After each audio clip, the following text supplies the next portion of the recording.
Welcome back to the weird and the wonderful with Strange Bones. And I hope you are all ready for an interesting evening tonight, which was one that was a request from the last live. Welcome to you as you've just joined on. I hope you are ready for an interesting evening, because tonight we are going to look at some of the cryptids of India, which I think is going to be an interesting one. So, hello to you all. Gukon Davijitu, welcome. And yeah, the temperature has dropped rather dramatically, and it is freezing cold, so I hope that you have a hot cup of coffee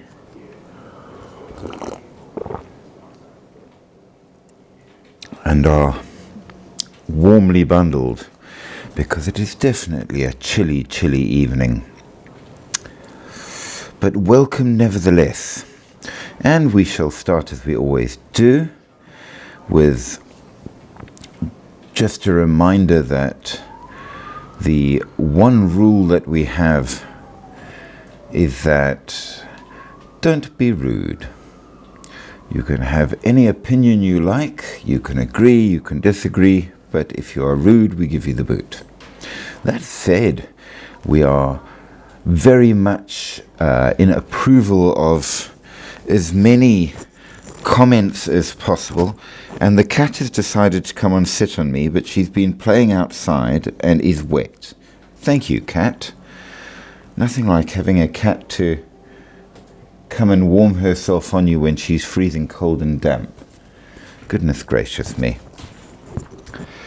The joys that we have to live with felines. She likes to play outside but doesn't like the cold. That said, let's try this again.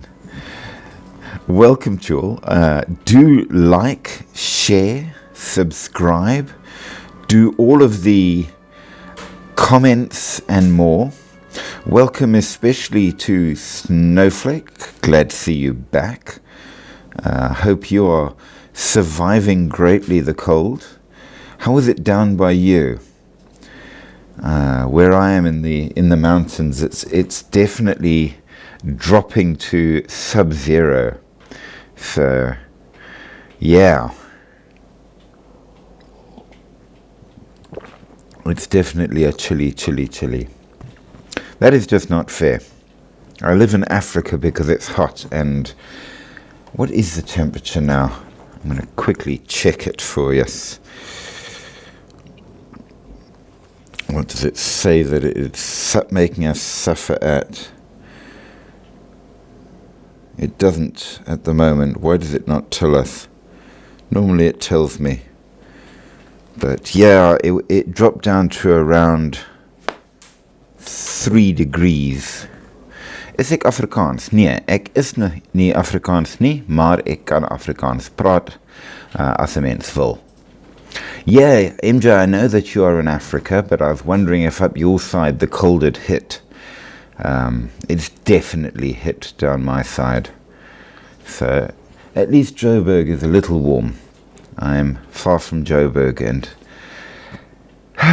dear, but I think the cold's coming across for you, so brace a little bit. But yes, just like MJ, I am also South African. So if you do feel the need to prefer to speak in Afrikaans, that's okay. We will translate for everybody else. We do have quite a few different people that join us on the channel from all over, not all of whom speak Afrikaans, many different countries, cultures and religions, which is pretty cool. But with that said, in our last live, it was asked of us that the next place we check out is India. Now, as you know, it is our habit to bounce around the world to different countries and cultures and see what strange and interesting things might be there. And our current topic is shapeshifters. And we did a whole thing on werewolves, which was pretty cool, I've got to say. But of course, that led on to the fact that you don't get werewolves in every place. Sometimes you get other weird creatures. And today we're doing India, mostly their shapeshifters, but a couple of the other cryptids as well, if time permits. And there are some pretty good ones, which I do find is rather interesting. So we shall begin with the first, which I think you might be somewhat familiar with. The very, very first one is the famous Naga. And for those of you who are not fond of snakes, you will not like this one, because usually shown in cobra form, but definitely a snake shapeshifter. Some consider them to be semi-divine. Others say they are more spiritual but not divine. It depends on the viewpoint. But nevertheless, let us have a quick peek at that.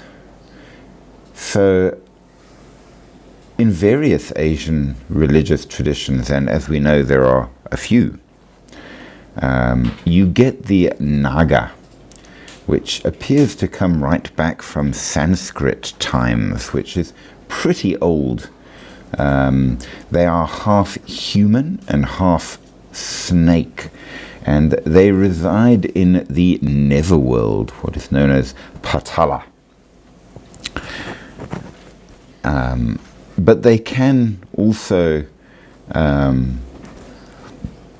take fully human form or fully snake form. They are related, apparently, to dragons and to water spirits. And this is something that we've started to note. Interestingly enough, a lot of different countries and cultures consider shapeshifters to be water spirits for some reason. I'm not entirely sure why, but nevertheless, it's an interesting observation. A female Naga is called a Nagin or a Nagini, which simply differentiates them from the male, I suppose. According to legend, they are the children of the sage Kashyapa and Kadru. There are religious rituals devoted to these supernatural beings, and they've been taking place in South Asia for at least 2,000 years, which is pretty impressive in that regard. They're principally depicted in three forms: either an entirely human person, possibly with snakes for hair, which gives us the idea again of the Greek Medusa or Gorgon, which is quite interesting. Either that or as half human, half snake, or just a human that you can't tell the difference thereof, which is perhaps also quite important. Now, they seem to turn up in both Hinduism and Buddhism, so they've gotten around, which again, usually when you have mythological or cryptological creatures, they belong to only one sort of connection. But it seems that these ones are believed across the board. Now, this is very interesting because not only does it fall into India alone, but a number of the South Asian and the Southeast Asian cultures believe in them. And this cat is now getting tangled because she cannot settle. Nevertheless, they turn up among a number of cultures, as well as within Hinduism and Buddhism, and communities such as the Nagavanshi and the Khmer and the Sri Lankan Tamils even claim descent from this race of beings. So there are those who consider the Naga to be their ancestor, which is pretty cool. Now, in Sanskrit, Naga can also mean snake, and is usually depicted by the specifically Indian cobra, the Najanata. A synonym for Naga is Fanin, and there are several words for snake in general, which seems to have influenced in that the word for snake in English actually comes from the cognate of the Indian word sarpa, whereas the original in English, I suppose, would be serpent. So it goes to show that this affected even the rest of the world's languages, which is pretty cool. And Indo-European etymology could refer also to the idea of either being hairless or naked, as a snake obviously is. Now, Nagas are, as a serpent-shaped group of deities, usually take the form of cobras in Hinduism, very much popular in Hindu iconography throughout Hindu texts, especially the first book of the Mahabharata, which of course is a very famous and important religious text in Hinduism. But it also comes up a lot in local folk traditions of worship.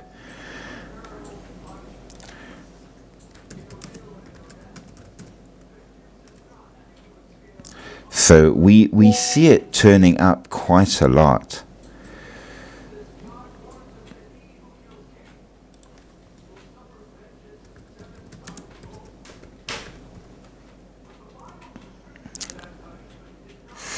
I have people sending me messages on WhatsApp while I'm trying to do this.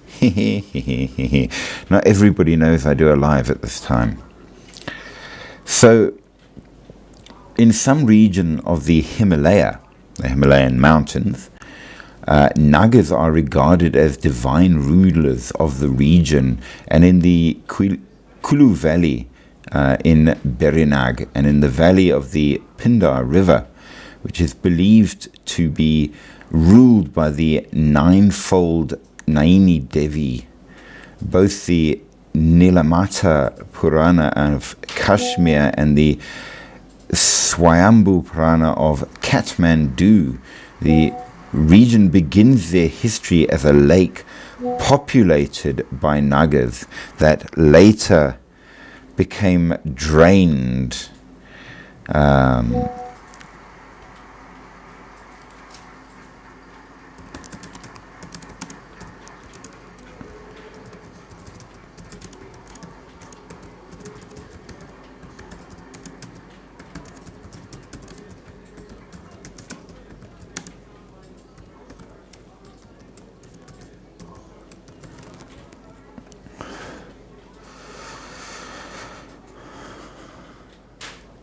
Now, ancient Sanskrit texts like the Mahabharata and indeed the Ramayana, which is one of my favorites, if you ever want to read a really cool story, the Ramayana is a great one. They certainly knew how to make epic tales, and I like it. It's my favorite of all of the Hindu texts. But the Mahabharata, the Ramayana, and the Puranas describe the Nagas as powerful, splendid, proud semi-divine species, and often with a halo of cobra hoods behind their heads, so multiple hoods, which is pretty cool. Now, they are obviously considered to be very important. Jaden, I see you sneak in there, sir. Welcome, welcome, welcome. So, usually as a human figure, but with this halo of snake heads. But sometimes as a whole serpent as well, their domain being the enchanted underworld, the underground realm filled with gems, gold, and other earthly treasures, called the Nagaloka. So the underworld isn't quite as nasty in Indian mythology as it is in most others. Oh, I do like all your all your little stickers there.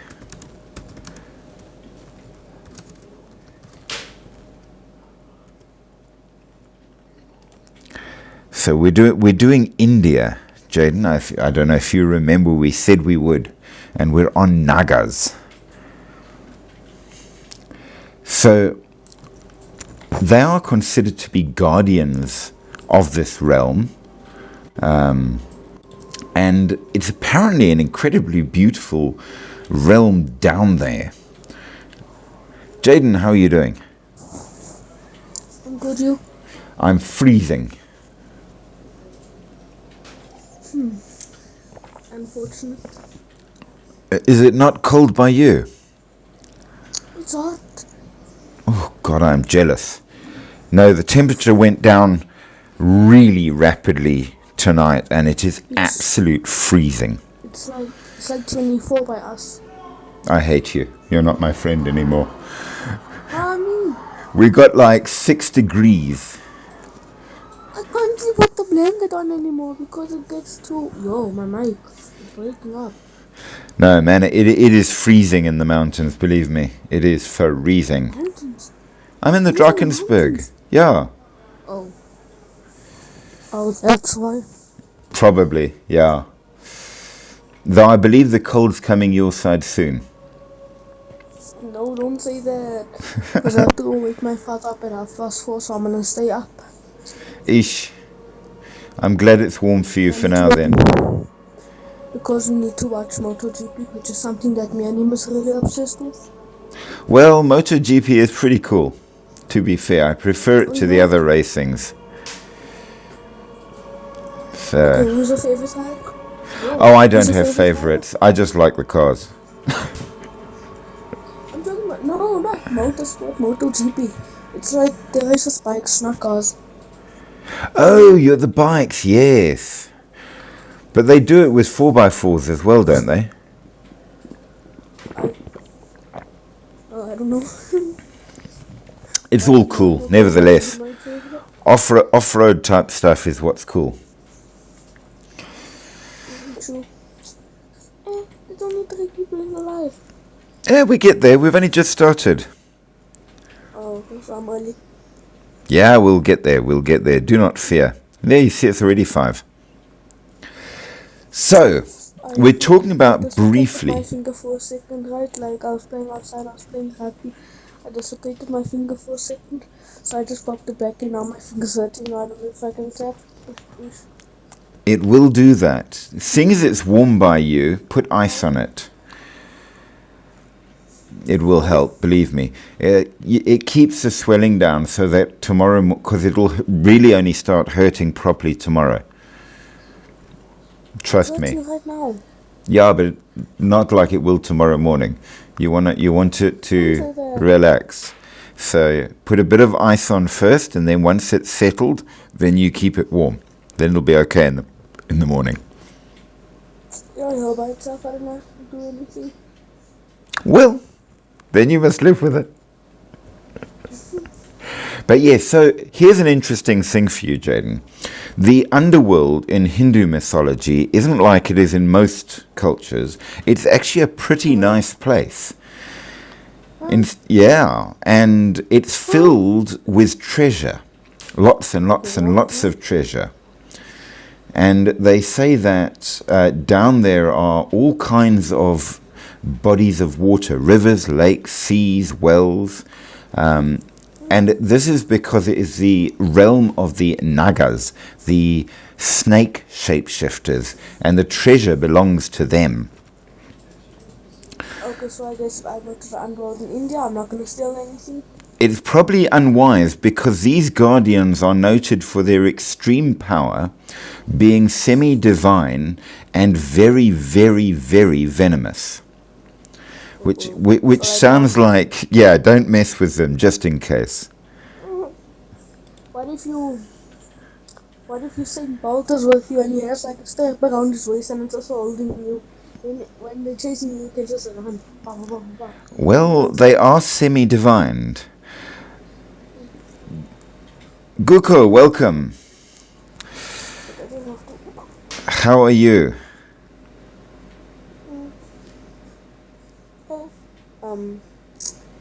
He's very quiet. It seems that Guko has joined our live, but he's quiet. But welcome nevertheless. We're glad to have you on. Maybe you need some ASMR. Oh, yeah. There's some ASMR for you. What are you bashing? My phone. You're crazy. Okay, so these Nagas that live down there, they are said to be mostly benevolent. Oh, he left.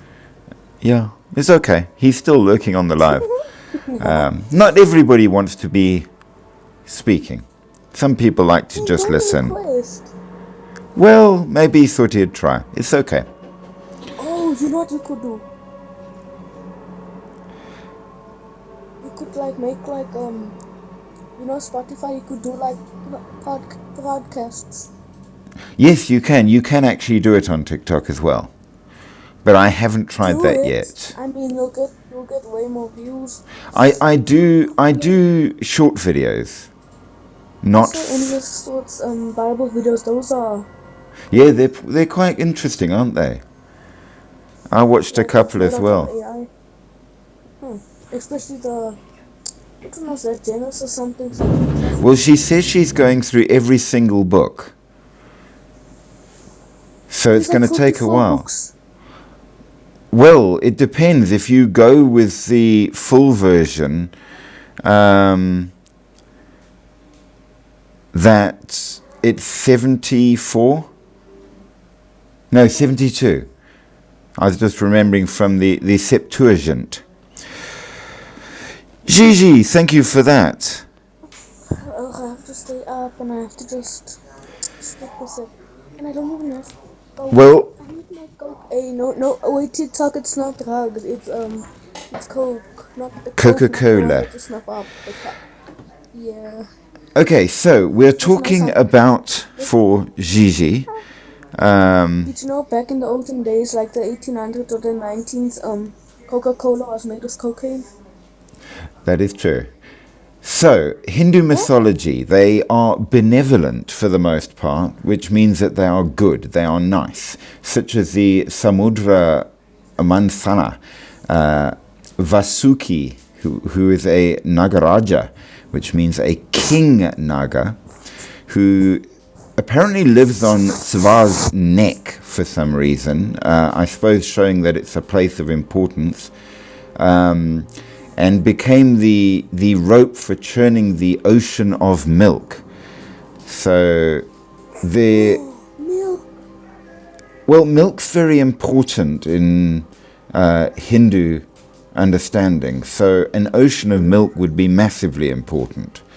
Now, of course, their rival Wait, sorry if I'm like being rude or anything. Do you know what I don't like about milk? What? It has that weird, not sour, but the flavor, so it doesn't. I only drink It's milk called with lactose. Yes. And that is one of the reasons why it's important for the Hindus. That's considered to be something semi-divine. Now, it makes your bones strong. It does indeed.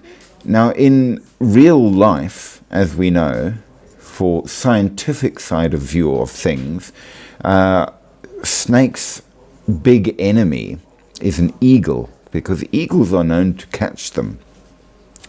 And interestingly, in the Hindu mythology, the enemy, the eternal enemy, in fact, of the Naga is the Garuda, which is the semi-divine eagle deity. So this is quite important. It shows both life and perhaps, if this is all true, maybe it shows how the world... Yes? I'm gonna leave and I'm gonna come back. Ah, it's all good, sir. No problems. Because my thing, I can't see the chat, so it makes me, I'm not used to it. I'll be right back. No problems. So, this gives us a little bit of background to the Naga. We know that Vishnu is originally portrayed in the form sheltered by...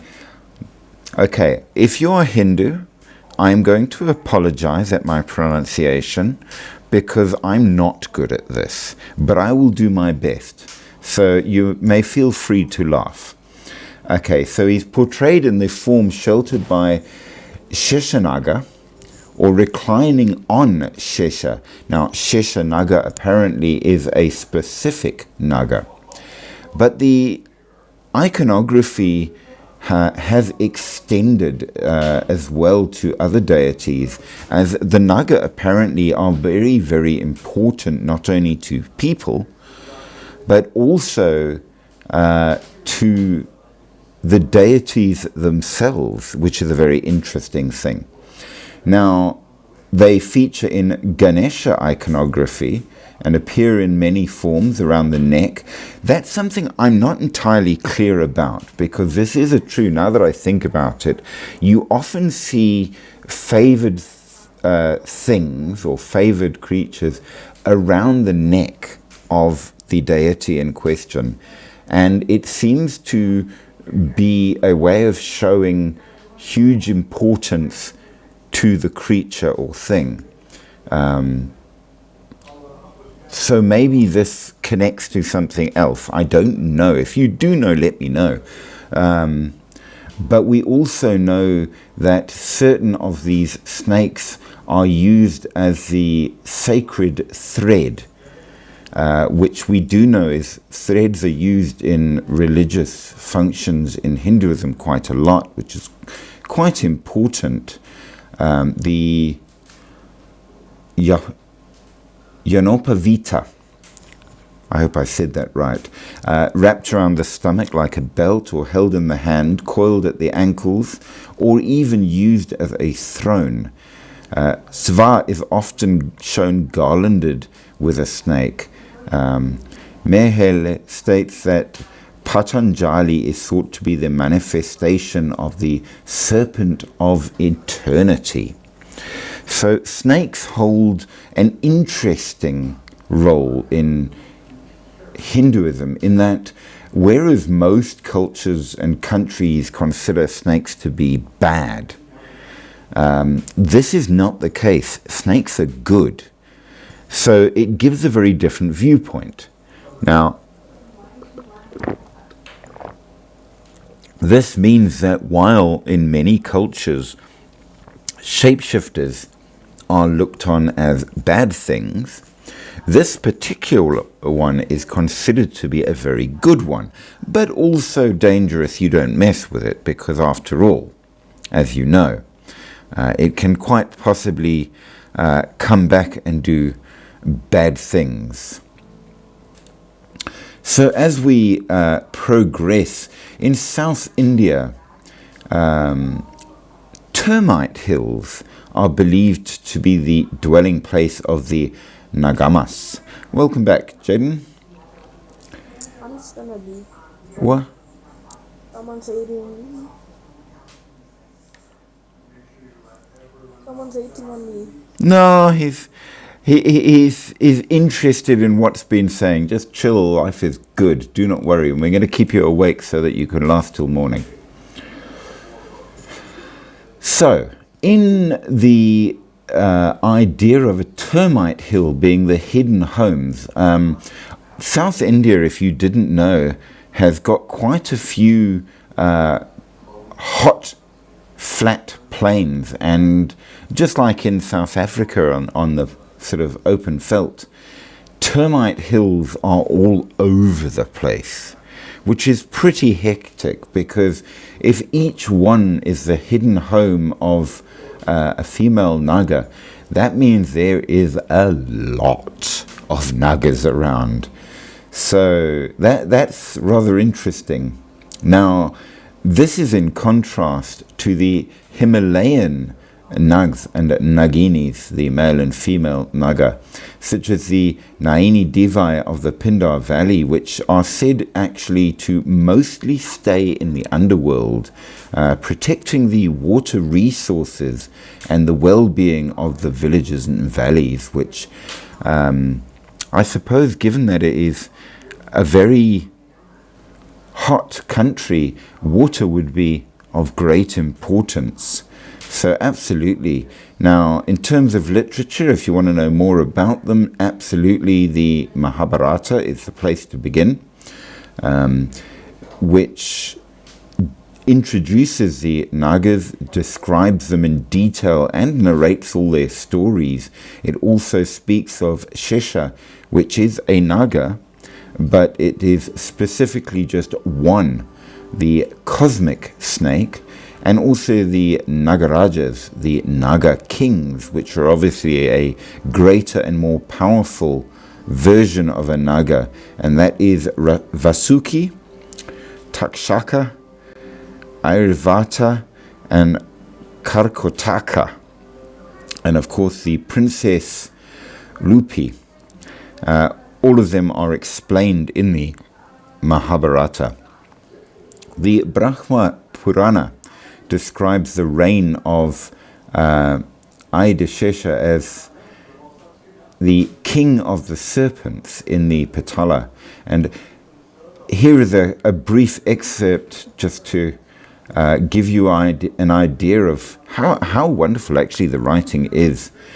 During the night, the light of the moon is not utilized for its coolness, but only for illumination, since it passes away,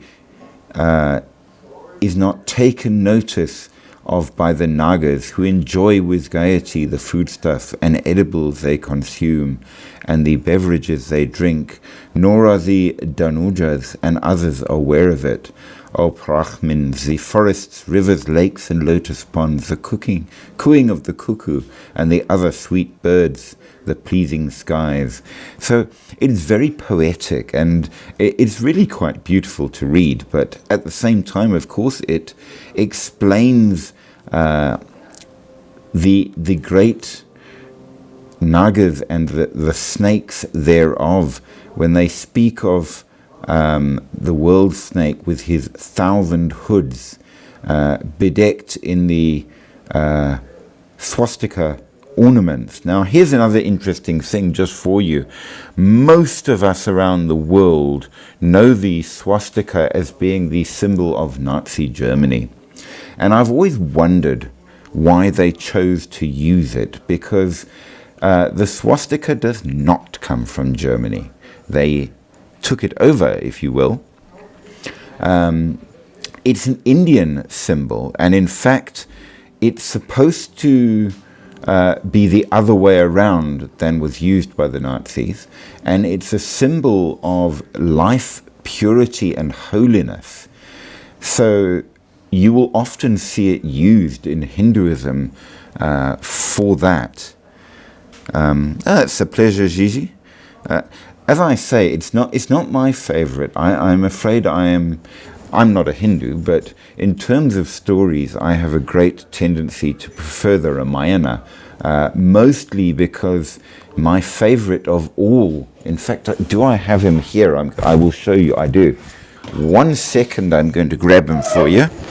I will introduce you to two of my favorite little ornaments, which were very, very kindly given to me by some Hindu friends. They're the same thing, actually.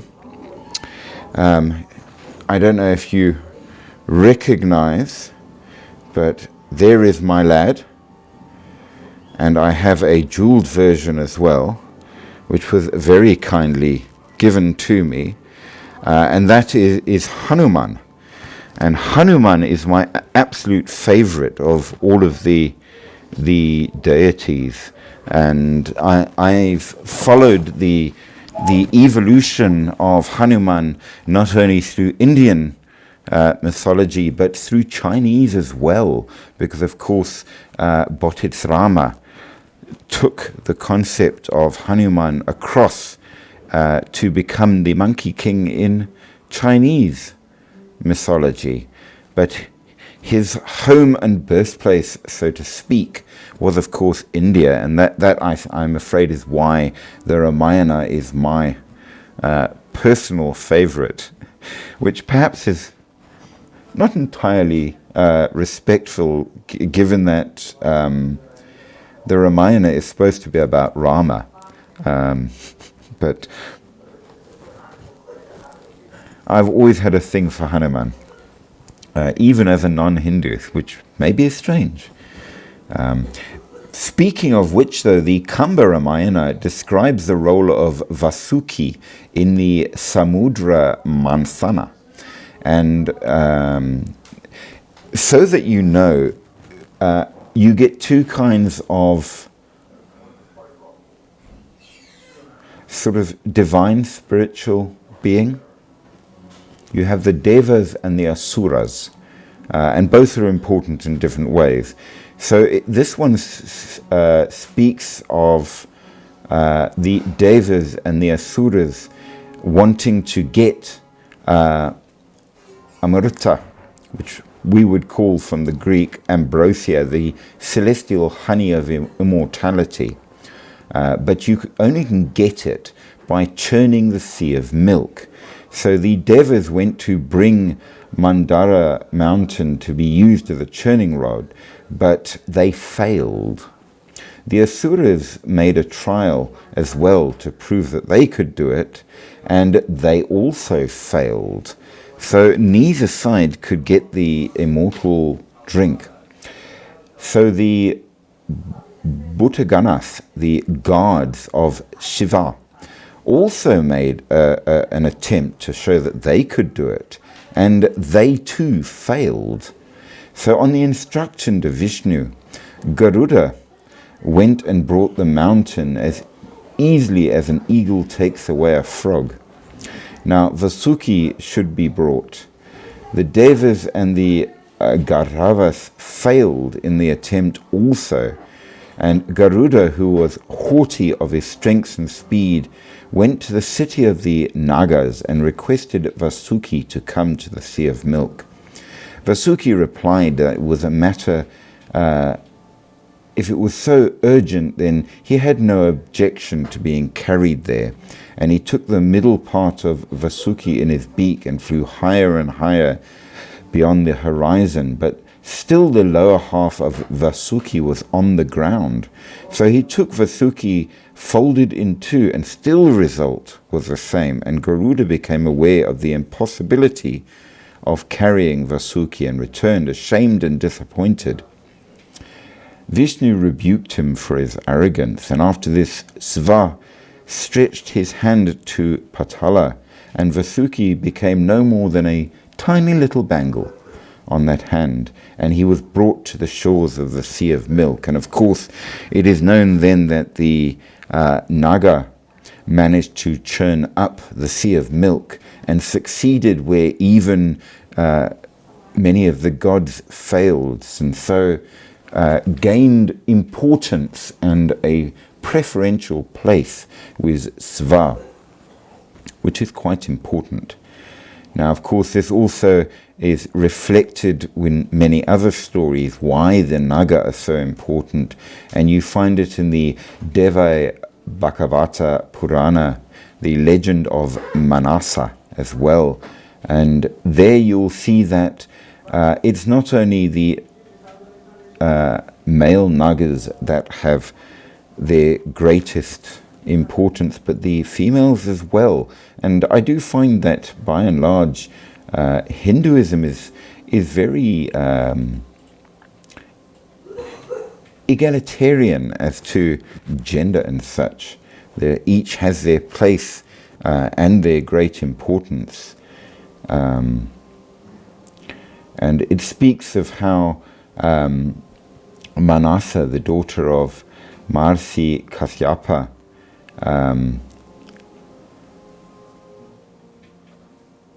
became a yogini in that way. Her meditation of the holy is extremely powerful, and of course she is a great devotee of Vishnu and of the Siddha yogini, and she worshipped Sri Krishna, which is one of the important manifestations, I believe, of Shiva, and so became a true yogi. So the beings managed to gain great power within the abode of the Nagas in the earth as well as in the other worlds, and as such she became greatly devoted to all that Vishnu did. And doing this, she went to a point where she became so important, holy, powerful. Your boy PJ, hey, welcome. She became so powerful that she held a special place, and at a point she saved all the Nagas in the snake sacrifice that was performed, and as such she was named Nagasvari and Nagabhagini, and she is therefore the highest of all of the Nagas in specialty, spirituality, and is able to destroy any poison. Well, that's an interesting question, because in certain versions of the, shall we say, the lesser stories, it's not mentioned in the main tales, but certainly in other stories, some of them do seem to take human partners. So it is quite possible. Now, is it a common thing? We're not sure. I suppose it would be considered to be a huge honor to the human that they chose in that regard. But yeah, now in Buddhism, you have very similar ideas. They're usually appearing as a human being with a halo of snakes. Now, one Naga in human form attempted to become a Buddhist monk, and when telling it that ordination was impossible, the Buddha told it how to ensure that it could be reborn as a human and therefore become a monk. Now, I'm not sure why in Buddhism only humans can become monks, but apparently that is a thing. Now, Nagas are believed to live both on Nagaloka, among the other minor deities, as well as in various parts of our earth. Some of them are water dwellers, living in streams, and some of them are earth dwellers, living in caverns. Hinduism seems to have combined the two, but Buddhism does separate it somewhat. Now, the Nagas are the followers of Virupaksha, one of the four heavenly kings who guards the western direction. So snakes belong to the west, it seems. They act as guards upon Mount Sumeru, protecting the devas of Trayastrimsa from attacks by the Asuras. Now, I find that interesting because sometimes the devas and Asuras seem to get along, and sometimes they really, really don't. Endless Thoughts. Good evening. And you found a bone icon. That's so awesome. Ha ha ha ha. And much thanks for all the likes, peoples. I appreciate it very, very greatly.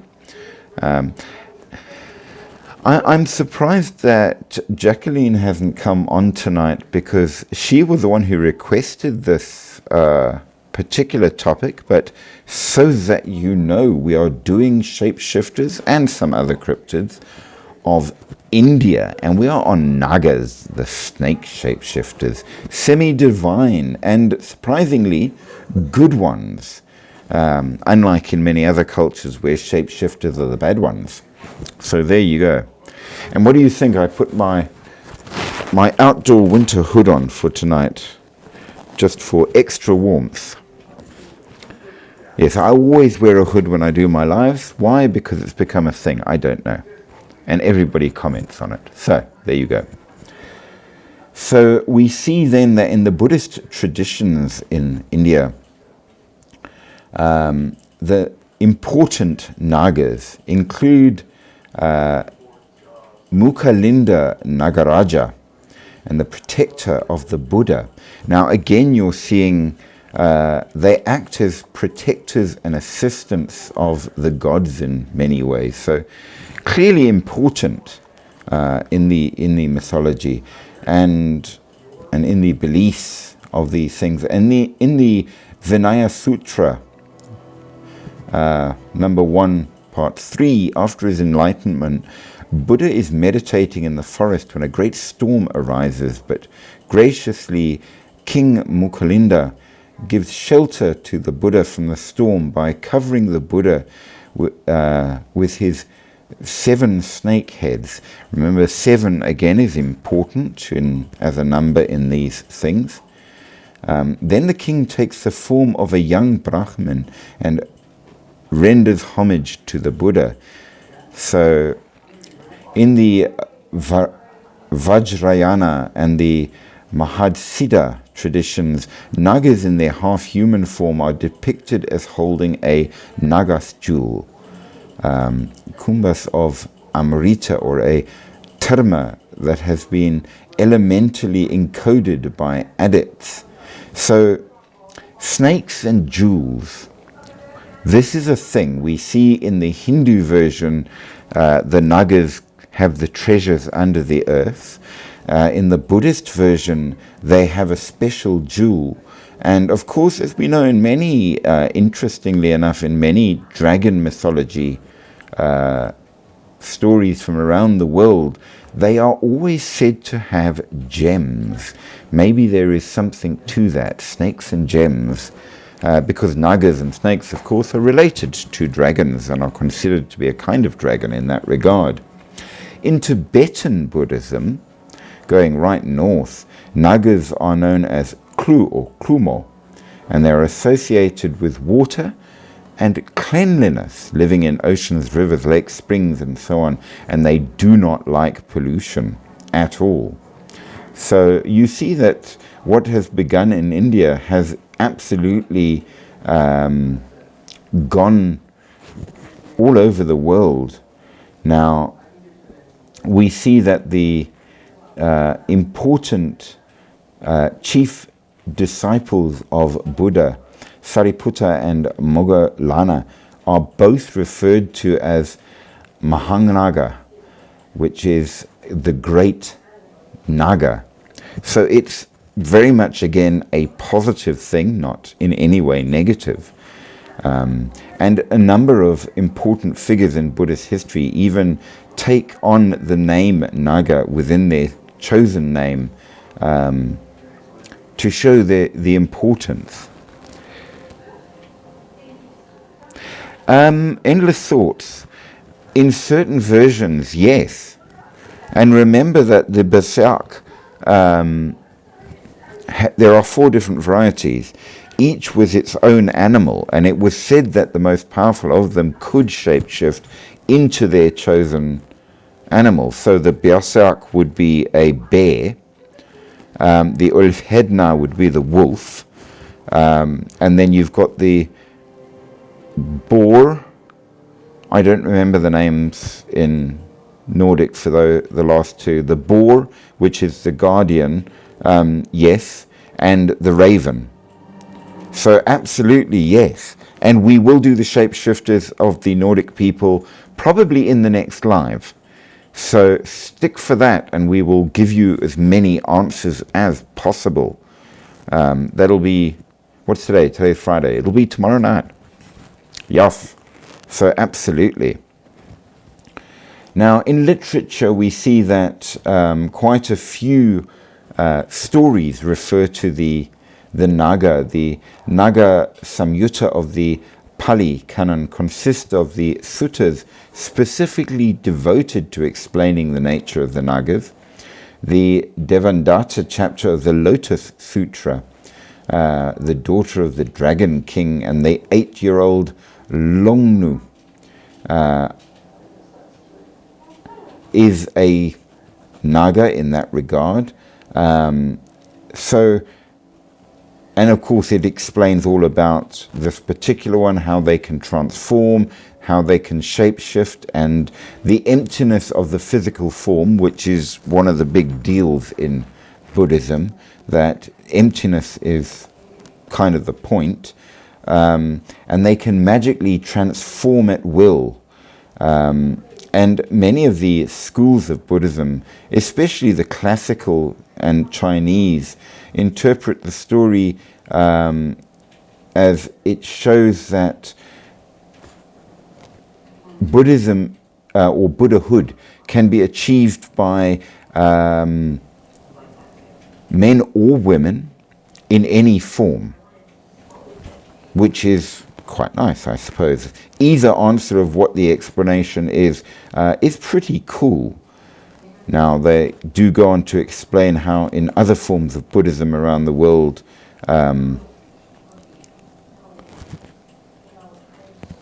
Nagas are portrayed, but we won't go into it except to say that they are known as guardians and owners of either submerged or hidden treasures, which might be physical, supernatural, or spiritual. So, and of course, this is spread, as we have said, all around the world. You see them in Thailand, Java, Malay,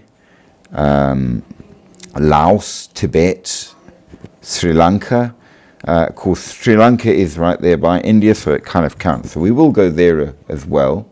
Now, in Sri Lanka, Nagas are considered to be an ancient tribe, and in fact the original inhabitants and the ancestors of the people of Sri Lanka. According to Kanakasabai, the Olia, he says that these beings were widespread across South India and northeast Sri Lanka. All of the Naga tribes, there are references to them in several ancient texts, like the Mahavamsa and the Mani Kalai, as well as other Sanskrit and Pali literature.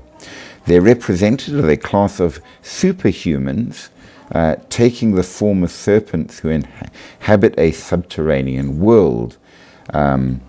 They are persons in human form, but can take other forms, which is pretty important. Sarl have it.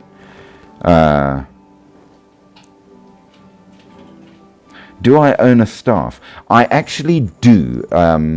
I have several, funnily enough, Endless Thoughts, and one of the hobbies I have is Bojitsu. So yes, I have a fighting staff. I also have a walking staff, which I use quite a lot for when I do my walks. So yes, I do indeed have that.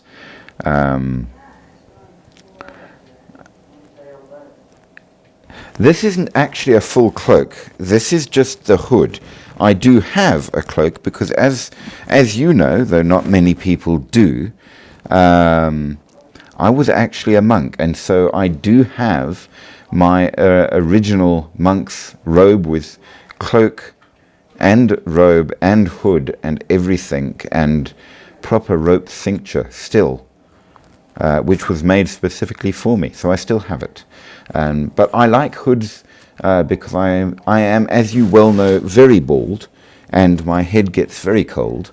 So in cold weather I like it. In hot weather I like it. This is a double-sided thick one, but I have a much thinner one, which is for hot weather, and it keeps the sun off. And this one's brown, but the inside is black, and it is reversible. My other one is black. So yeah, I like my hoods, and yes, I like my staff. So absolutely. So there you go. Maybe that says something about me. I don't know.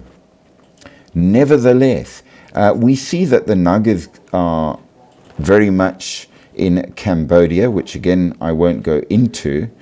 But there are a number of types of Naga, and we do need to cover that a little bit. You get the basic Naga, which I suppose would be your lowest level, just a single-headed Naga,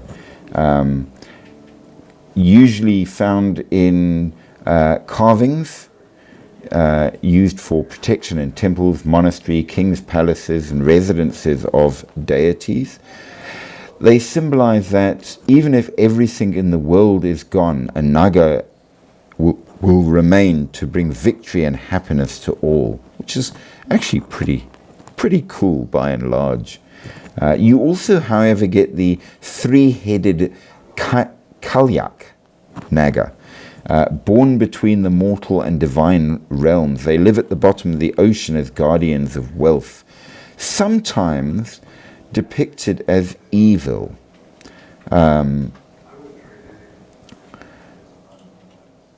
Not entirely sure why, because usually the Naga is considered to be good.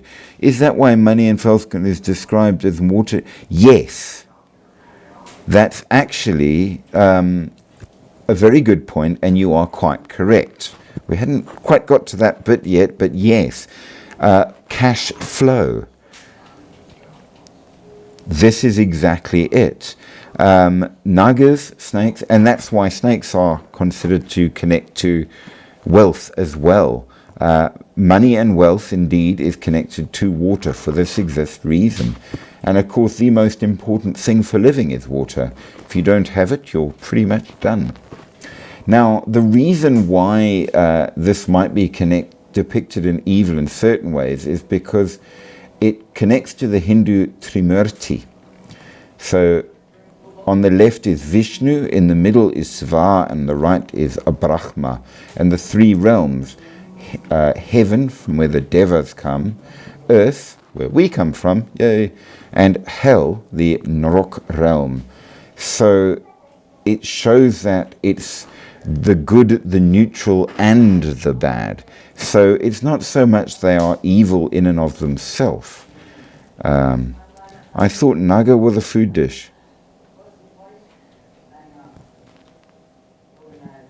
I hadn't heard that. Made of what? Now I'm curious. What food dish is Naga?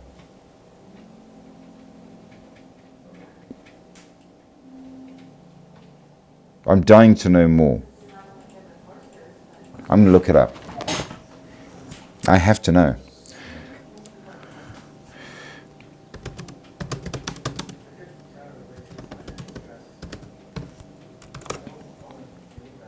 A spicy meal. It's not a specific food item. It refers to the rich and distinctive cuisine of the Naga people, who primarily inhabit the state of Nagaland in northeastern India. And Naga is known for its bold, smoky, and spicy flavors. Rice is the core part of the meal, but it includes a whole lot of other things: vegetables, herbs, and local meats, usually hot. Ooh. I have a feeling I would like that. And Endless Thoughts, you are 1,000,000% correct. That is quite impressive. I have learnt something today. That's pretty damn cool. Now, of course, as we move on, you start increasing the importance of the Nagas and therefore the number of heads. just like the tails on a kitsune, it seems. So your 5-headed Anantak or Sesak, these are born from earthly elements and are immortals. They symbolize the 5 directions: north, south, east, west, and middle.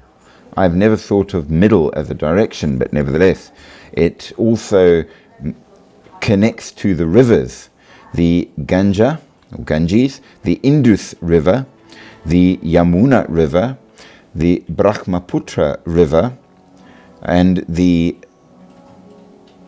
Sarasvati River. So also in Buddhism, the 5 heads represent the 5 Buddhas of importance: Karabak, Kunsonso, Kunoya Kumno, Samnak Kudon, and Gautama Buddha, and Seremetre. So yes, the important bits of the world and the holiness and more. And then of course you move even higher to the 7-headed Muchlentak, which comes from the Himalayas. They bring peace and, yes, prosperity to humans. They control the 7 oceans and the 7 mountains, and I am not going to pronounce that. I will probably strangle myself with my own tongue if I tried. Seison Tarak Satak Borepon. I survived. That was all one word. Yep. And of course, this is what sheltered the Gautama Buddha for 7 days and 7 nights. Mukhalinda did. Often depicted as guardian statues carved as balustrades on causeways leading to main temples, such as those found in Angkor Wat, which is Cambodian. They represent the 7 races within the Naga society and have a mythological or symbolic association with, rather sweetly, the 7 colors of the rainbow. They symbolize the sun and the moon and the 5 planets, which were known to be, according to the mythology. Yeah, again, despite the fact that we've got lots of people commenting and lots of talking going on, it's thought we were inactive. I don't understand TikTok sometimes. I think they do it just to poke you. Poke. So, yes, Monday, Tuesday, Wednesday, Thursday, Friday, Saturday, and Sunday are all of the important days. So, 7 thereof, 7-headed Naga, which probably is why even in Europe we've ended up with 7 days. I suspect the Indo-European connection is where it comes from. So the moon, Mars, Tuesday, Mercury, Wednesday, Jupiter, Thursday, Venus, Friday, and Saturday, Saturn for Saturday, and then the sun for Sunday. So all importance. But there is yet a higher level, believe it or not, the 9-headed Vasukak, the king that rules the earth, Vasuki. When carved on both sides, the front head represent reincarnation and the rear heads represent death. He symbolizes the power of the 9 immortals of the universe, the power of lightning and thunder of the east, the power of fire in the southeast, the power of law and order to the south, the power of the spirits and demonic creatures to the southwest, the power of rain to the west, the power of the wind of the northwest, the power of wealth and ascetic of the north, the power of destruction of the northeast, and the power of Brahma, creation and preservation, in the middle.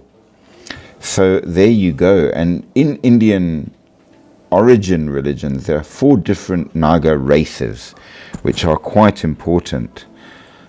Huge thanks there to Endless Thoughts, who banged us straight through to our live goal. Ah, that is a great kindness. I truly do appreciate that. And remember, guys, do like, share, subscribe. Endless Thoughts is always a huge supporter, and we love her dearly, but we can't rely only on her. So tap those likes and subscribes and more. And make sure you go and like, share, and subscribe her channel as well. She does some amazing things. And she's just started up an entire run through the whole Bible, which I think is a really cool one. I've got to be honest. I've seen a couple of them. Very, very nice. So absolutely go and check it out and enjoy. So the 4 Naga races, you've got the primitive dragons, which are much more like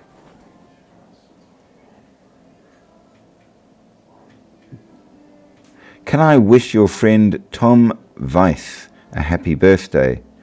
Yes, happy birthday, Tom Weiss. I hope you have an absolutely amazing one.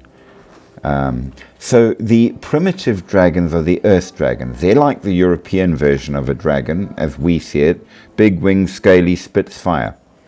Then you have the spiritual dragons, who are the guardians of wealth, protecting the treasures of the ocean, that are the most usual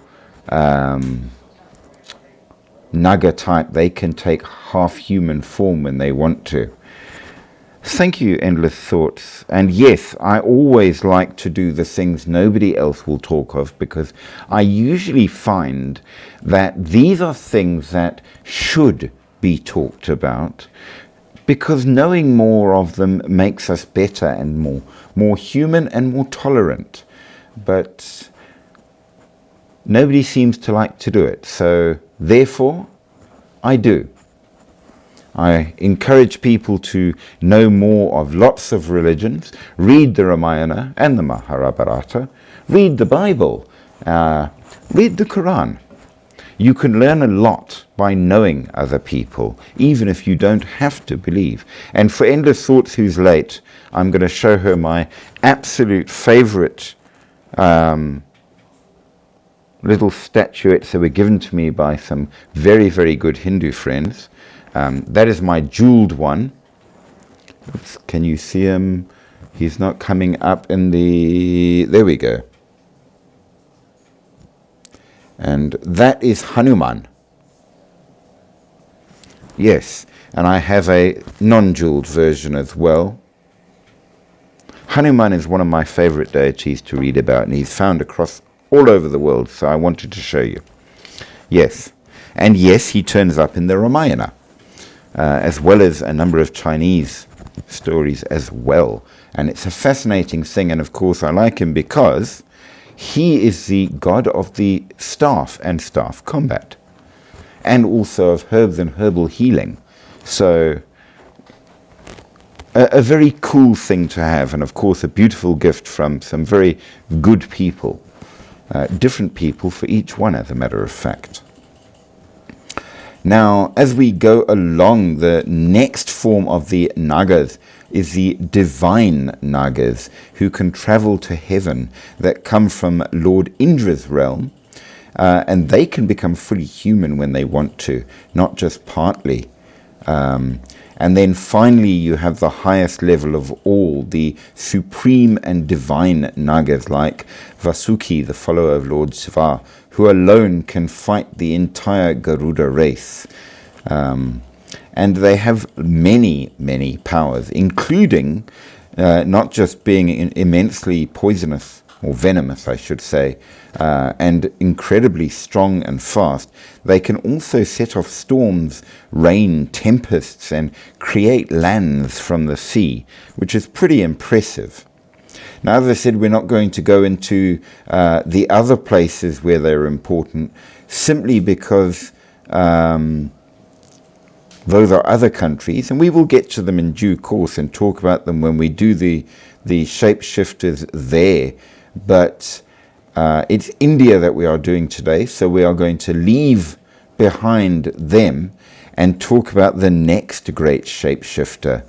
And that, of course, is the Rakasha. And what is a Rakasa? Well, it's said to be a usually, but not always, malevolent or demonic being. They feature in Hinduism, Buddhism, Jainism, and Indonesian folk Islam. They reside on earth but have supernatural powers, which they usually use for evil acts, such as disrupting Vedic sacrifices or eating people, which seems not very nice. The term is also used to sometimes describe the Asuras, a class of power-seeking beings that oppose the benevolent Devas, often depicted as antagonists to the Devas in Hindu scriptures, as well as Buddhism and Jainism. The feminine form of the Rakasa is a Rakasi. So in Hinduism, in the Puranas, Brahma, in a form composed of the quality of foulness, produced hunger, of whom anger was born, and the god put forth in darkness beings emaciate with hunger, of hideous aspects, and with long beards. These beings hastened to the deity, and such among them as exclaimed, "Preserve us," and were hence called Raksasas. These created beings, overwhelmed by hunger, attempted to seize the waters, and among them they said, we will protect these waters, and they were remembered as Rakasas. So they're most often depicted as shape-shifting, fierce-looking, enormous, monstrous creatures with two fangs protruding from the top of the mouth and having sharp, claw-like fingernails. They were shown as being mean, growling beasts with insatiable hunger and man-eaters who could smell the scent of human flesh, kind of like, in many ways, ogres in the old European stories, interestingly enough. Nevertheless, some of the more ferocious ones were shown with flaming red eyes and drinking blood with their cupped hands from human skulls. Not vampires per se, but with certain similarities. Generally, they could fly, turn invisible, and had Maya, which is the magical power of illusions, which enabled them to change size at will and assume the form of any creatures. Now, in the Hindu epics, the Ramayana and the Mahabharata, they were a very common and populous race. They're both good and evil Rakshasas, and as warriors they fought alongside the armies of both good and evil. They were powerful warriors, expert magicians and illusionists, and shapeshifters that could take all kinds of different forms. As illusionists, they were capable of creating appearances that were so powerful that those that believed in them found them to become real. So some Rakshasas were said to be man-eaters and made their gleeful appearance when the slaughter on a battlefield was at its worst. And sometimes they were used as general soldiers for one or another warlord, which is interesting. Aside from their treatment of unnamed rank-and-file Rakshasas, the epics tell the stories of certain members of these beings who rose to prominence, sometimes as heroes, but mostly as villains. So, in the Ramayana, the books 3 to 6 of the Ramayana, the Rakshasas are the main antagonists. The important protagonist is Rama, and he slays many of the Rakshasas throughout the epic, including Tataka, Marika, and Ravana. In the epic, the Rakshasas are portrayed as mostly demonic, who are aggressive, overly sexual, and evil. They can assume any form they wish, which Ravana uses to good effect to trick and kidnap Sita. And of course, Sita is Rama's wife, which drives the rest of the narrative, as the whole point is that Rama is going to get her back. The Rakshasas reside in the forest south of the Gangetic plain, so the plain below the Ganges River, and in the island fortress of Lanka, both far away from the lands of Kosala and the home of Rama. In Lanka, the capital of Ravana, the Rakshasas live in a complex society comparable to the humans of Ayodhya, where some Rakshasas and some Vibhasana are moral beings. Now, Ayodhya is an ancient city, and it's believed to be real.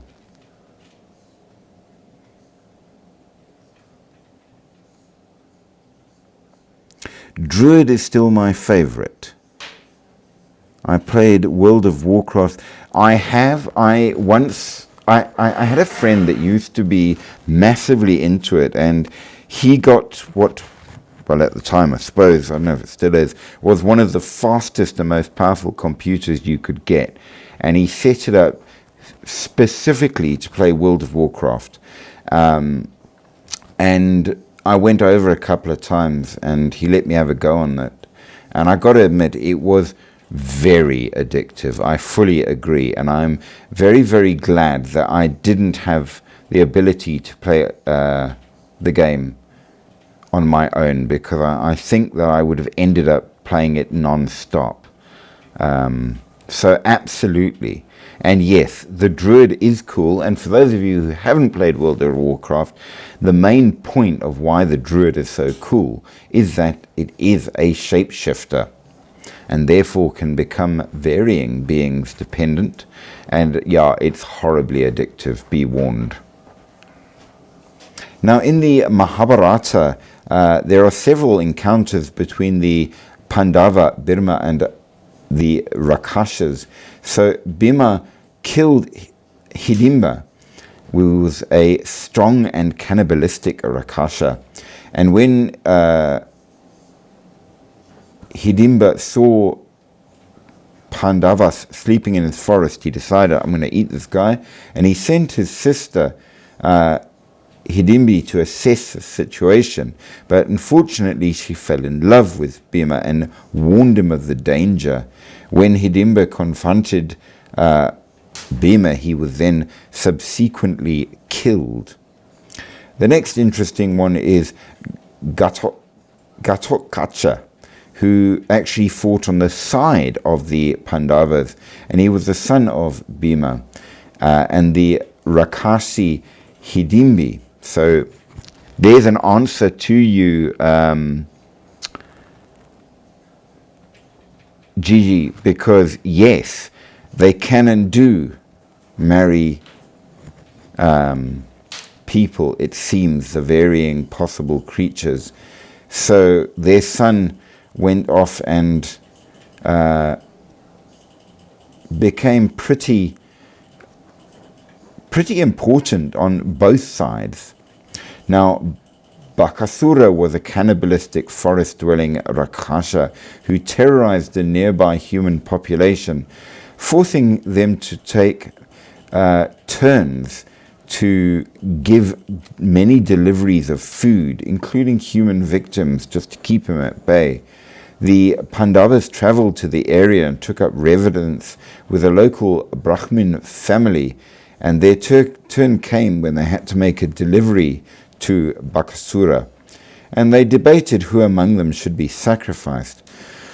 Eventually, Bhima volunteered to take care of the matter, and he went into the forest with the food delivery and ate it on the way just to annoy Bakasura.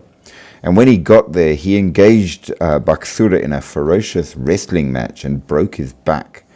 The human townspeople were so amazed and grateful, and the local Rakshasas begged for mercy, which Bhima granted them on the condition that they totally gave up cannibalism. And they agreed and soon became peaceful and helpful. So there was a good one.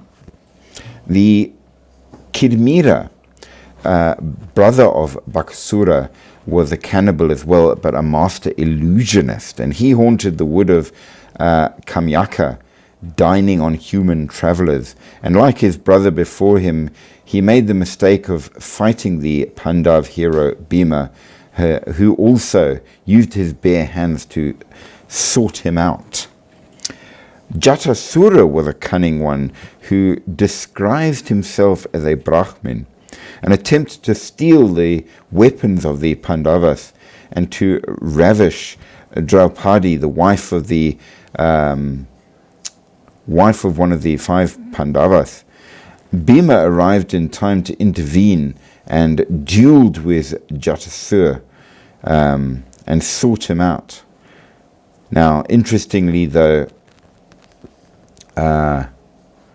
these tales show them in both a positive light and a negative light. So there are both kinds. So, yes. Oh, huge thanks for all of those likes as well. I appreciate them greatly. And for all the comments. Keep commenting, people. We need comments. Now, as we move along, we find that the Rakshasas are also spoken of in a number of Buddhist scriptures, not only in Buddhism in India, but also even in the Chinese traditions as well. And they have their versions and their own names. In China, Luosha, and in Japan, Reisetsu. And they are spoken of in a number of holy writings in that regard. And Sri Lanka is said to be the home of the Rakshasas, where they originate from, which is interesting.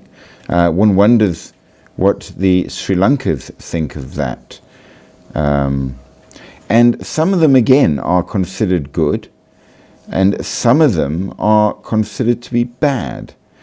The Jainist view of them has different accounts of the Rakshasas, and they are considered them to be actually civilized and vegetarian, who are devotees of Tirthankara. So it's a very different view of what the Rakshasas are.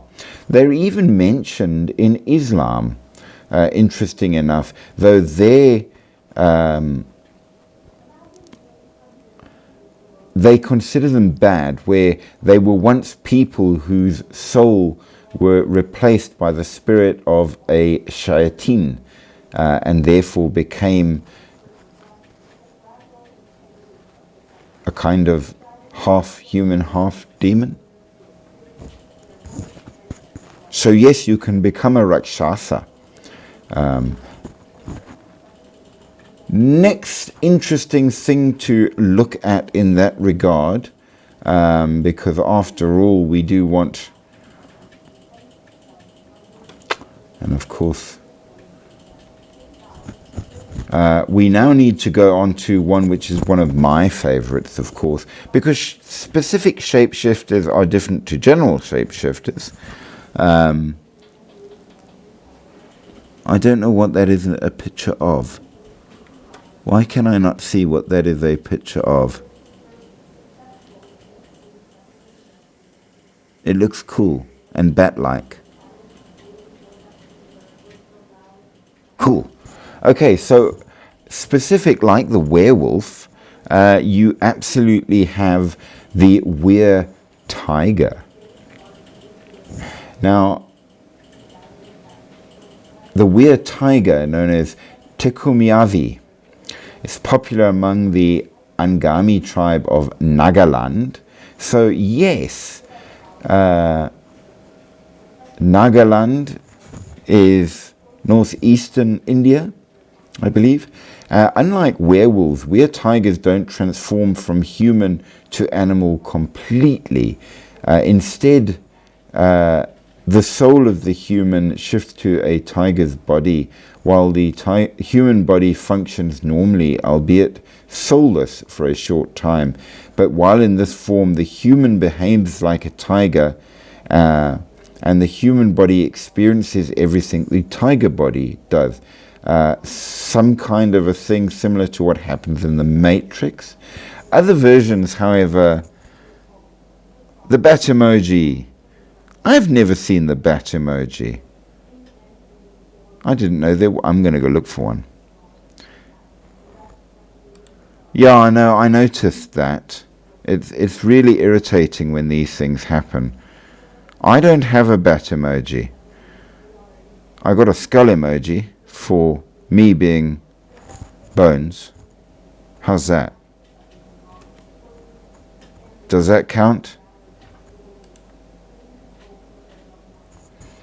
But yes, some say that they will turn into much like the modern version of a werewolf, which is not from human to total wolf, but a humanoid with wolf head and features. So yes, in this case, they'll change into that. So how do you tell a Tecumiavi from a regular tiger? Well, the Weir tiger has 5 claws instead of 4, so you can tell from the footprints. So if you're out and you think you're being hunted by a Tecumiavi from Nagaland, stop and have a good hard look at the footprints while it drops on your head from a tree above. Maybe not. So these creatures are incredibly powerful and dangerous, and absolutely you have to be very, very careful of them, because they get very hungry and will, of course, munch on the random people around. They are considered to be cunning, ferocious, able to appear just as normal human beings. But they are particularly proud and arrogant, and consider themselves to be the kings of, well, everything. A vampire turns into a bat. True, it does.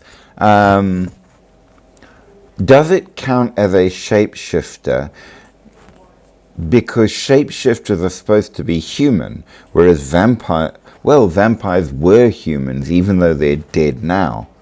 We do know, when we get to it, that in South America, there is a bat shapeshifter, absolutely, with amazing stories around. I'm looking forward to getting to that one.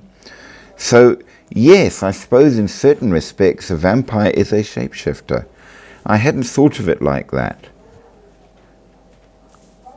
Huh. Interesting. Endless Thoughts has a very good point. That's why we call her Endless Thoughts, because she has endless thoughts. But of course, Weir tigers are not the only version. You also have Penchak Penchi, which is a Bengali creature that is a Weir owl. A creature that is quite wise, but might prey on forest dwellers who wander off alone. When the Penchi is sure that help is far away, it strikes its prey down and drains its blood, turning the victim into another Penchi, like a vampire would, apparently, though that's not entirely confirmed. So it's a rather dangerous version of a shapeshifter, and interestingly, drinks blood like a vampire. So owls are as bad as vampire bats, it seems. Then, of course, you have the Navagunjara, which is a mix of interesting different things,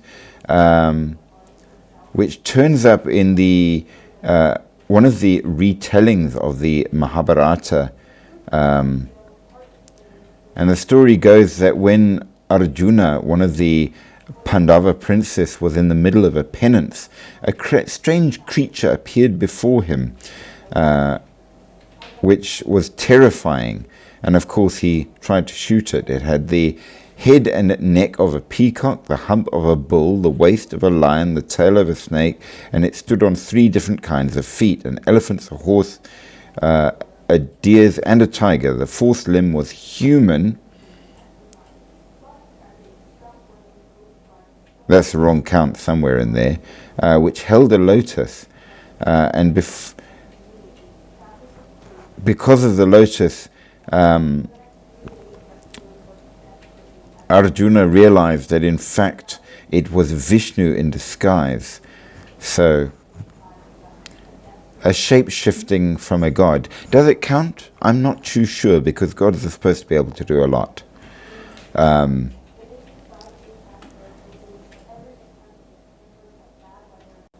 So yes, we've got quite a few different shapeshifters: the nagas, the snakes, and the tigers and the owls. But there are, of course, a lot of other creatures, especially the ones eating lone travelers, just by the way. So if you're ever in India, make sure that you go with a friend. Because the next one, which is not a shapeshifter but absolutely a cryptid from Bengal, but also Bihar and Jharkhand, is a nishi. It's a kind of ghost, and what makes it particularly awful is it will call out to their victims in the voice of a loved one. And once they have lured the victim to a suitably secluded place, the nishi will then kill them. Because they always appear in the distance, the only description is that it's vague and shadowy. But you can identify these crafty creatures if you hear the call 3 times, then you know it's not a nishi. If it's a call twice, or once, it might be a nishi. The ghosts never call 3 times. So if a loved one calls you, make sure that it's 3 times before responding. If they call it for less, run. Why do skinwalkers turn into... This is an interesting point as well. Why the need to change in that regard? Possibly because the animal form, it has greater strength to it. It has more senses, more facility. That could be the reason. And that could be true of most shapeshifters. Hard to say, really. It is an excellent question. Why the need to change? Skinwalkers, as you know, do definitely change into a lot of different things. But then so do many shapeshifters in that regard. So... I think for the extra strength and power, I mean, as a human there are limits, but if you can turn even partly into a tiger with great claws, that would absolutely give you a certain amount of strength in that way, I suppose.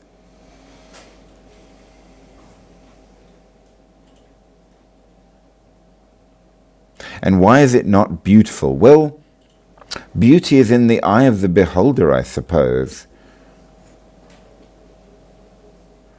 Why bad and not beautiful, or ugly and not beautiful? What is beautiful? What is beauty? I'm not sure that we are always quite correct in that regard. So... I don't know. Now here's one that is absolutely just for you, Endless Thoughts. It's kind of able to change its shape in a way, but in minor ways. And the reason is according to an 11th century text, King Ajatashatru of Magda had to protect the sacred relics of Buddha when he died. So this king concealed the relics in a secret underground chamber in the capital. The capital, Patna in Bihar, which back in the day was called Pataliputra. The warriors that stood guard, though, were automatons, robots. So Bhutavana Yantra, which is what they're called, literally means spirit movement machine. So they were robots that had a human spirit inside them. So they were excellent guards because they were able to not eat, sleep, drink, get old, anything. They just stand there. But they were people, human robots. Kelpies, yes, of course, Kelpies are one such form of shapeshifter, though they're from mostly Old English and Welsh and Irish and Scottish mythology, and they are shapeshifters, absolutely.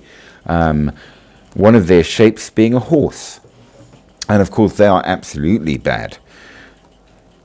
But apparently very pretty until they eat you, which may or may not mean something. But what other interesting cryptids are out there in India that are worth noting about?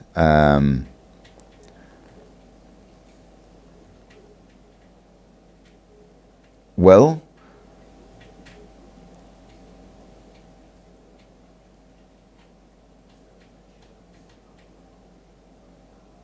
there are a number of weird ones which I'm not entirely certain I understand, but my favorite one from very old stories, which used to be thought to be genuine, may have been genuine, but the great 18th century Swedish naturalist who devised our system for ordering life said that there is no such thing as a carnivorous plant. And it was then proved that he was wrong by Charles Darwin, who analyzed the idea and found that plants could be carnivorous. And this is pretty cool. But in Indian mythology, the carnivorous plants are full-sized trees, big enough to kill and consume a person or a large animal. The carnivorous plant with the largest known traps is probably the Nepenthes raja, which is a pitcher plant and is up to 38 centimeters tall, which is not very big. But it is big enough to eat small mammals like mice.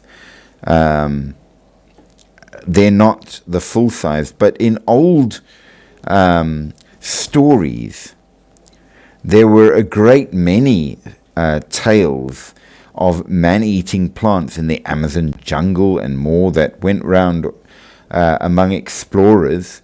And some of the more famous ones, in 1881, Carl Liescher, a German explorer, wrote an account on the South Australian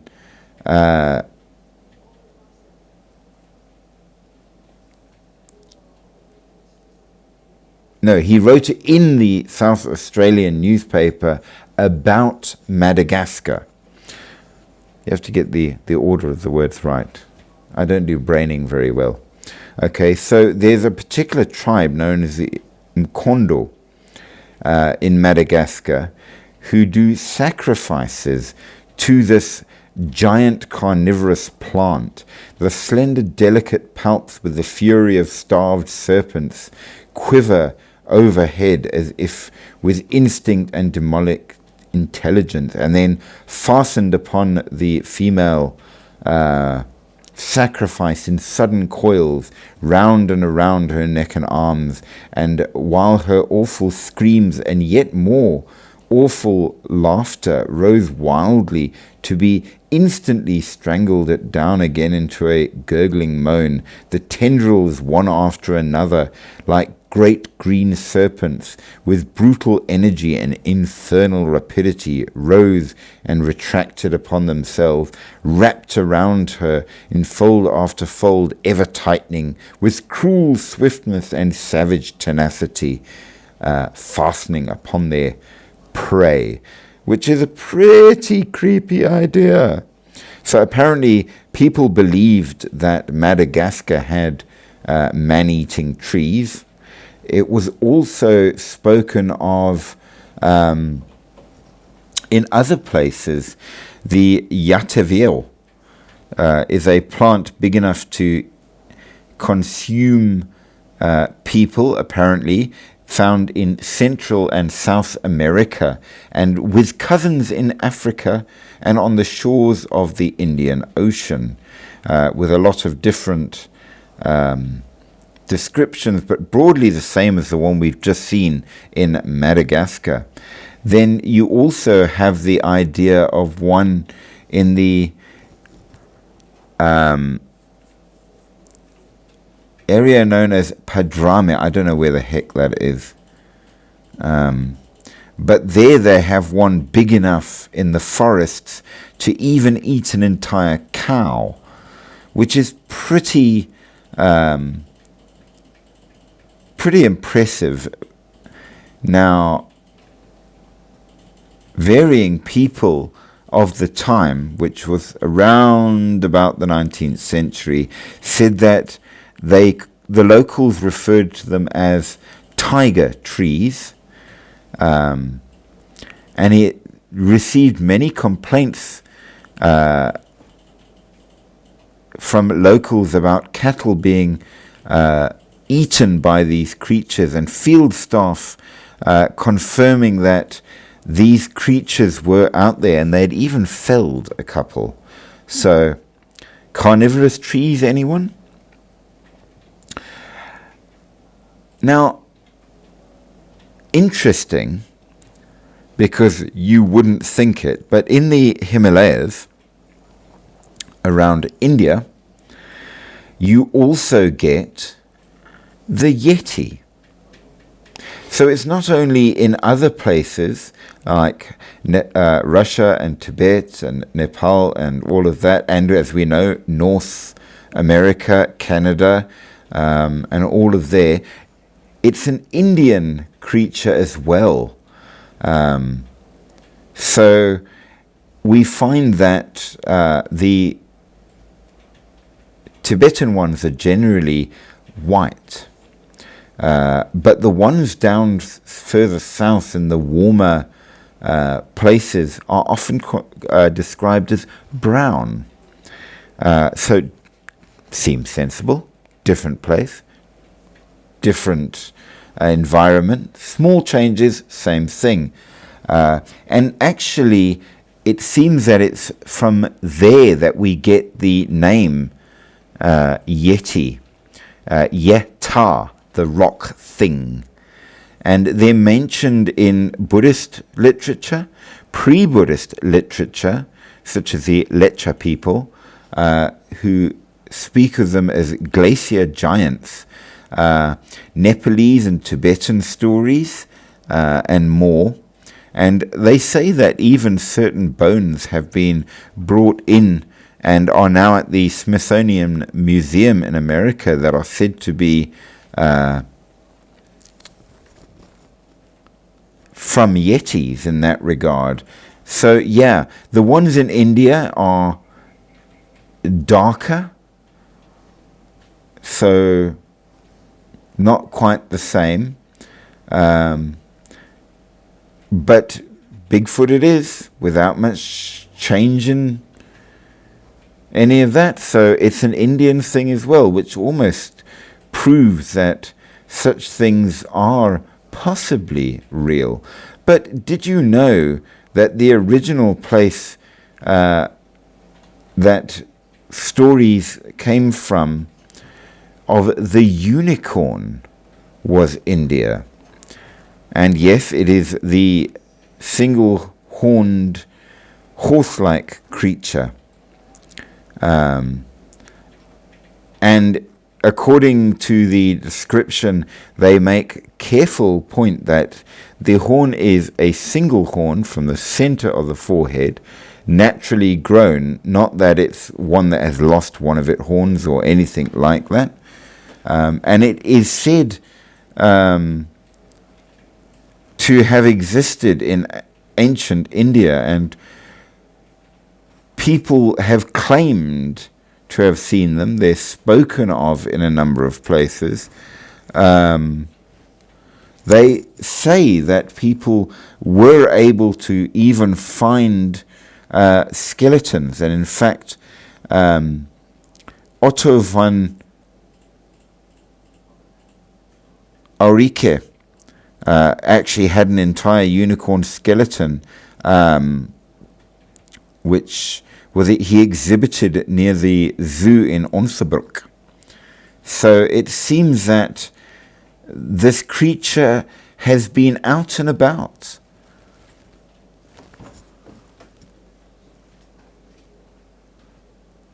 Hussein can't wait.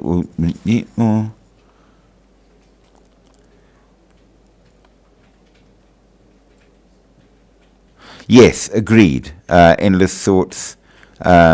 Muses can turn into doves. Well, they're divine, not really gods exactly, but they are not humans, so they don't count as shapeshifters. So I agree with you, Endless Thoughts. Hussein has joined us. Can my skeleton swing on a chandelier? I don't know. He generally just sits there, and it looks creepy, which is pretty cool. But nevertheless,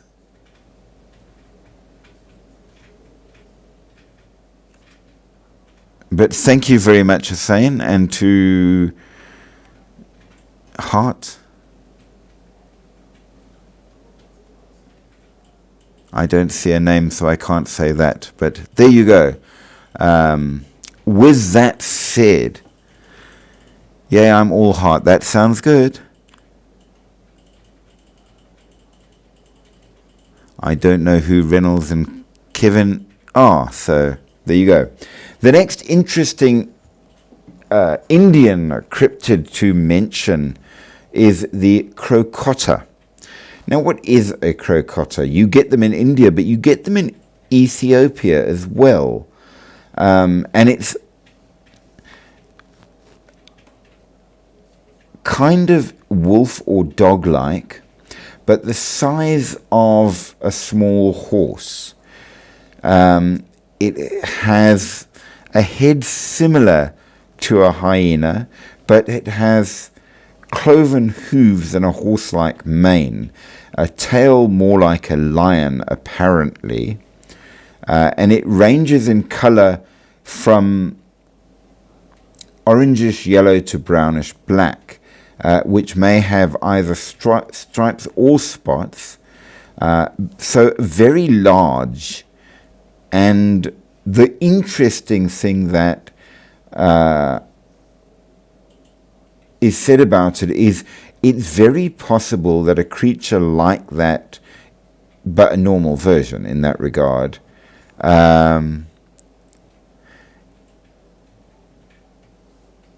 it's quite possible that creature could have existed. What about animal? Well, we're going to talk about that again. We did mention it briefly with wolf weres and werewolves, but they do. And in many ways, the Naga is in fact that, animal shifting into human, because they are Naga, not humans. The Kitsune is the fox. You're talking about the Selkie. The Selkie is indeed an animal that becomes a human by shedding their skin. You are totally correct in that. So yes, you get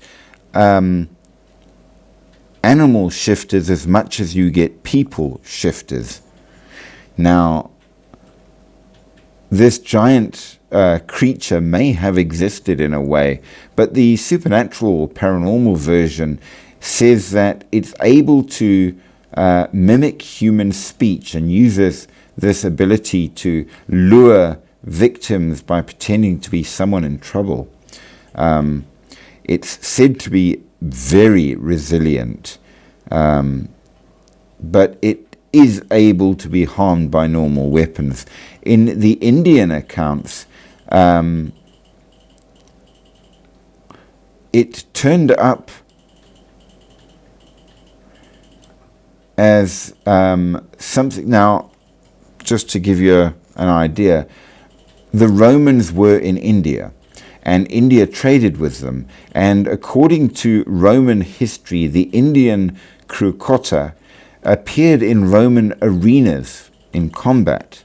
And it's mentioned by a number of Roman historians, an Indian species that was introduced that is truly frightening for its size and ferocity. So apparently this is a real thing that may well have existed. Maybe a proto-version of hyena in that regard. But it said that their eyes were actually gems, and if you got your hands on one, they had magical properties. So another interesting Indian creature. Then, of course, you have the cynocephaly. And here maybe this is halfway between both of what you originally said. A fairy can turn into a human. What kind of fairy? Because you get a number of varieties of fairies. Remember that you have the little fluttery-winged varieties who are actually really horrible. They come from Welsh mythology. They're part of the Mabinogion. And no, they do not feast on flowers and nectar. They feast on blood. Tinkerbell was nasty. But then, of course, you get the other varieties like the Tuatha De Danann, who are human-sized or taller, in fact. And they appear to be very, very beautiful humans. They may be able to pass as humans using their illusions as well. So there are different types of fairies in different types of ways. But a cynocephaly is neither human nor animal, and you find them mentioned all over the world. But basically, imagine a werewolf that is stuck in that one form. It can't change. So a human body with a dog's head in this case. Cynocephaly literally means dog's head. And according to the stories of Europe, India, and China, these were a tribe of people that lived in the wild lands west of Tibet and north of Persia, so around Iran. But they were spoken of and known, apparently, by Indians, as well as other countries, and the stories all seem to tie together in much the same way. They were considered to be not as civilized as humans, much more basic, a race of people who were considered mostly to be monsters, and indeed were wiped out by people because of their lesser race. And that's why there are no more left today.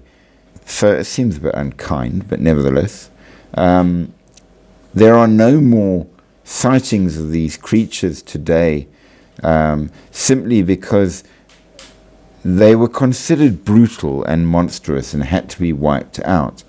Now, it seems that different people just knew them as existing and put them in their histories. Was it real? Dunno. Was Bigfoot real? Now, the other interesting thing is the Abarimon, which is another race of humanoids from the Himalayan areas, which look very much like ordinary humans, except their feet are different and in some way might be said to be going backwards to assist them in the climbing of mountains in that regard. Backwards feet. They live alongside animals and are vicious and are able to run at great speed.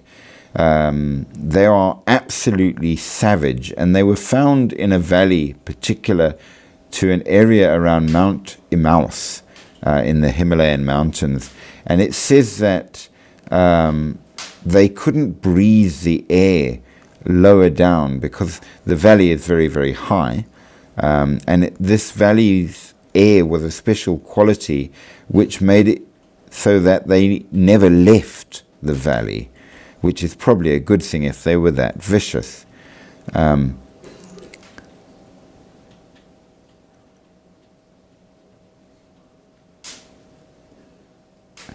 Why did they stay there? What were they? This isn't clear. But more than one group mention they exist, including Indians. So maybe they did. The Nagin, yes, the Indian-shaped. We did mention the Naga and the varying kinds, the snake-shaped shifters. The two greatest of the shapeshifters of India are, of course, the tiger shifters and the snake shifters. And the snake shifters, of course, are very much holy and good in Indian mythology, which is a far cry from the werewolves of Europe that are considered bad. The Nagin would be the female version, and the Naga are the male version. And of course the Naga Khan are the royalty from there.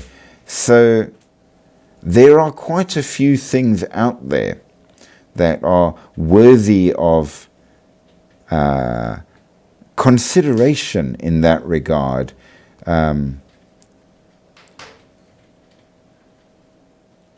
Many of them connected to water. Now, it's the Indian ones that are most of interest to us tonight. But there are hundreds of different strange shapes, demons and things. Look, if you read the old writings, the Mahabharata and the Ramayana, there is no doubt that you will come across all sorts of things, some of which are not really different beings, but different shapes of the same being in that regard. So, yeah, we've got that. Yes, I wonder about that. Can a mermaid turn into a human? Endless Thoughts says a mermaid can turn into a human. And I know in a lot of modern stories they can. But it's not so clear if they really can. Because even in the original tale of The Little Mermaid, she couldn't do it on her own. She had to have the assistance of the witch to actually change her. And many cultures speak of mermaids in varying forms, but not that they can change. So can a mermaid change? I suppose it depends in that regard. I don't know.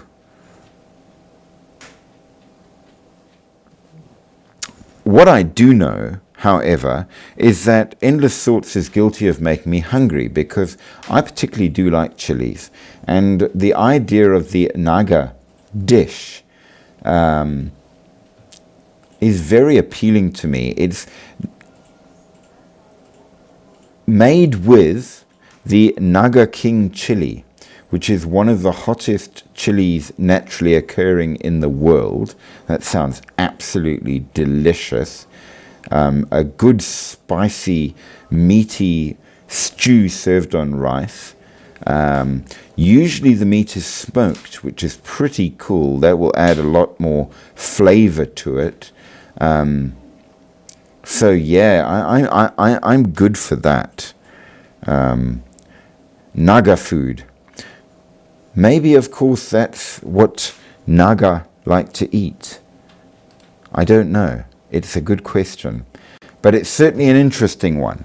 And I rather do enjoy the idea. So, we have many shapeshifters around the world, and we will, of course, go and look at others.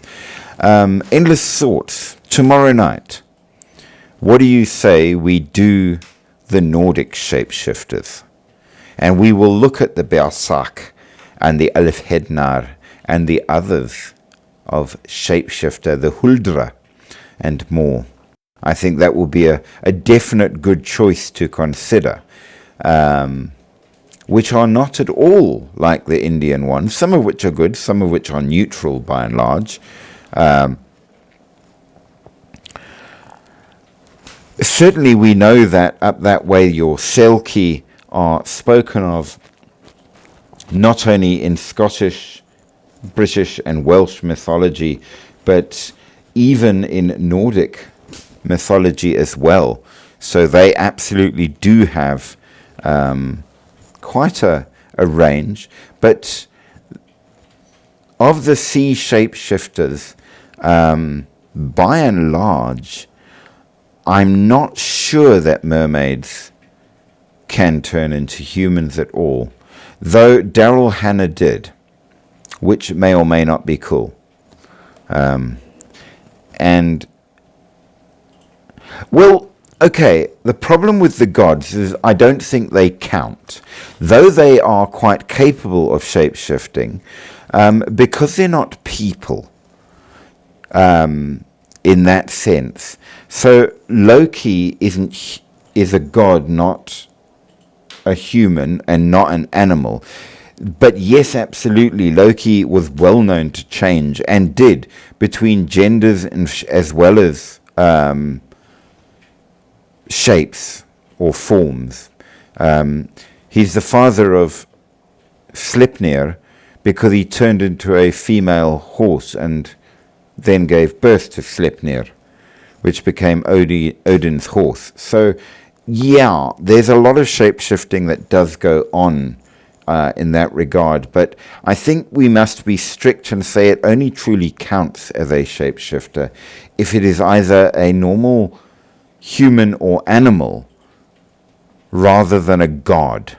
The Naga gained their divinity through varying means, so they count, but they are, of course, an animal that happens to be able to transform into a person, rather than a person that transforms into an animal, so it's the other way round. Whereas your weird tigers are people that can become tigers, and the Rakasha are neither people nor animals, though they are able to change their shape. But they're not exactly divine either. Not really sure. And they might be Sri Lankan, which is tough on Sri Lankans, I suppose, in that regard. But nevertheless, absolutely. So we shall do that. We shall do the Nordic shapeshifters tomorrow night. And see how that goes. And hopefully you will join me back again and you will enjoy it all. 10 o'clock South African time, so that's GMT plus 2. So we are currently doing shapeshifters around the world. And as I say, we will look to the north. But until then, we are done for now with India. I'm sure we will return for other things in other times. There's always interesting stuff to go. Saturday night, yes. Or are you going to be out? And see you tomorrow indeed then. But let us end as we always end. because after all, it matters. Or in 20 hours, absolutely. So I will see you then. Sleep well, sleep deep, sleep sweet, but sleep with one eye open. And perhaps keep that holy symbol near at hand just in case, because you never know. Of all those things out there that may go bump in the night, be careful that they don't go bump for you. Good night.